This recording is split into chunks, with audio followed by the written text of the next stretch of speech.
Hello दोस्तों, कैसे हो आप सभी लोग। Welcome back to your channel Savita's Pathshala. तो पिछले वीडियो में हम एक्सरसाइज 10.2 का क्वेश्चन नंबर 3 तक कंप्लीट कर चुके थे। तो आज हम करने वाले हैं क्वेश्चन नंबर 4। तो क्वेश्चन नंबर 4 में क्या बोला है देखते हैं।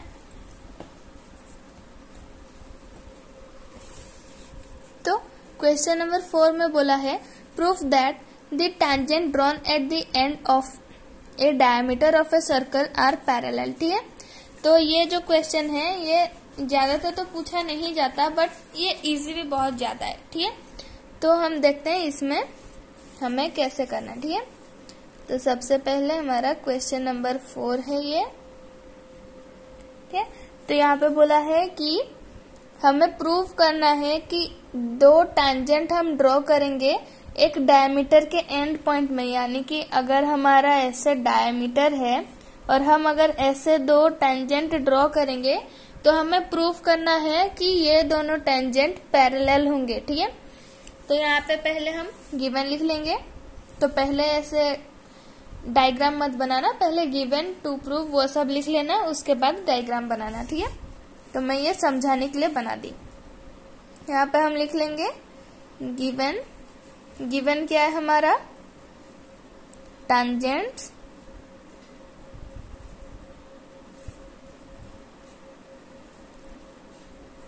drawn at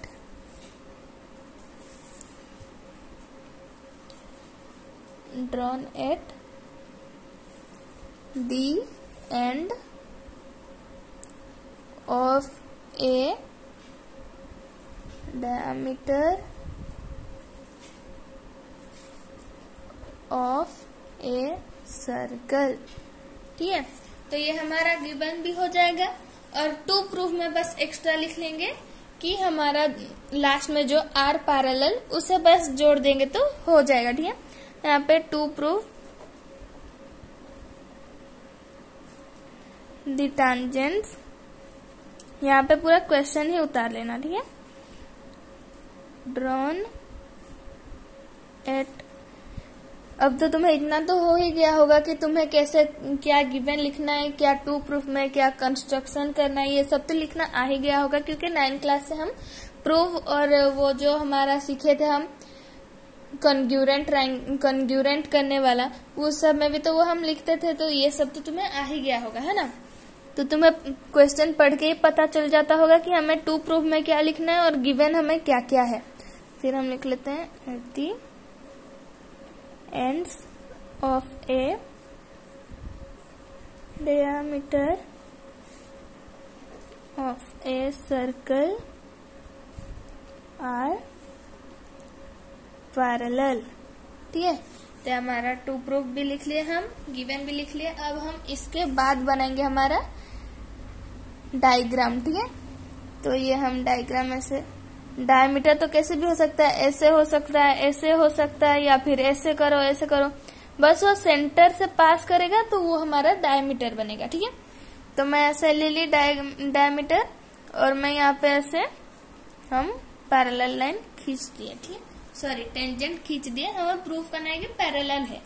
तो तुम लोग मैक्सिमम लोग पैरेलल लाइन ऐसे पढ़ते हो, तो मैं तुम्हें ज्यादा अंडरस्टैंडिंग के लिए ऐसे बना दी। ठीक है, नहीं तो किसी भी तरह से हम ले सकते हैं डायमीटर को। तो हम ऐसे ले लिए, तो यहाँ पे नेमिंग कर लेते हैं इसे एक्स वाई, ये ए बी, सेंटर को ओ ले लेते हैं। ठीक है, तो इस तरह से, और ये पॉइंट्स को भी कुछ ले लेते हैं, सोचो पी और क्यू। ठीक है, तो यहाँ पे सबसे पहले हम लिखेंगे प्रूफ। ठीक है, प्रूफ क्या है हमारा कि यहाँ पे तो इतना तो हमें पता है कि पॉइंट ऑफ कांटेक्ट में अगर रेडियस जाएगा या फिर एक सेंटर से एक लाइन जाएगा तो वो हमारा परपेंडिकुलर होगा। इतना तो हम थ्योरम में पढ़ ही चुके हैं ना, ये सब तो 90 डिग्री होने वाले हैं। तो हम लिख लेंगे XPO, angle XPO equal to 90 degree, है ना। यहाँ पे रीजन भी दे देना। रीजन क्या है,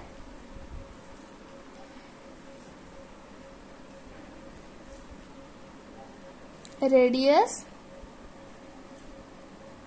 एट पॉइंट of contact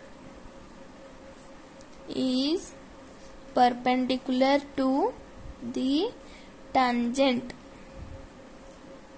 ठीक है, ये हमारा रीजन हो गया। वैसे ही हम यहाँ पे लिख लेंगे हमारा BQO। ठीक है, हम चारों एंगल ऐसे लिख सकते हैं, ये और ये और ये चारों एंगल ही 90 डिग्री होंगे। बट हमें पैरेलल प्रूफ करना है तो हम पैरेलल का ही कुछ ऐसे प्रॉपर्टी यूज करेंगे, है ना। तो पैरेलल में हमारा ये एंगल और ऐसे एंगल वो हमारा, जैसे कि ऐसे समझो तो हमारा ये एंगल जो होता है वो ये एंगल के साथ इक्वल होता है। क्यों इक्वल होता है?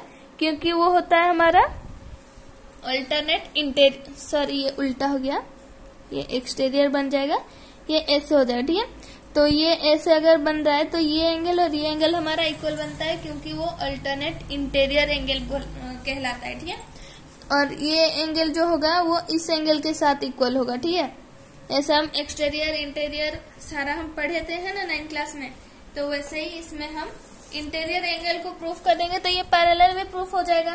ठीक है, तो वैसे ही हम यहाँ पे जब हमें पता है कि ये एंगल और ये एंगल इक्वल है तो हम वही डायरेक्ट लिख लेंगे। ठीक है, इक्वल टू 90 डिग्री, तो वही सेम रीजन होगा, radius eight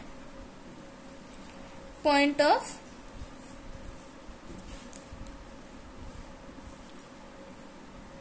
contact is perpendicular to the tangent। ठीक है, तो वही सेम रीजन हो गया। तो यहाँ से हम इसे अगर इक्वेशन 1 मानते हैं, इसे इक्वेशन 2 मानते हैं, तो यहाँ पे लिख लेंगे from equation 1 and 2 we found that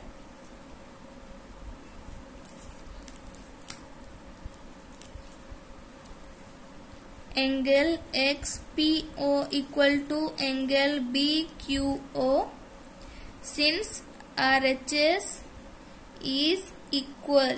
ठीक है, क्योंकि इतना तो हम पढ़े हैं कि अगर इनका RHS इक्वल है तो इनका LHS भी इक्वल होगा, LHS इक्वल है तो RHS भी इक्वल होगा। तो ये दोनों जब 90-90 इक्वल हो गए तो ये दोनों भी ऑब्वियसली इक्वल ही होंगे, है ना।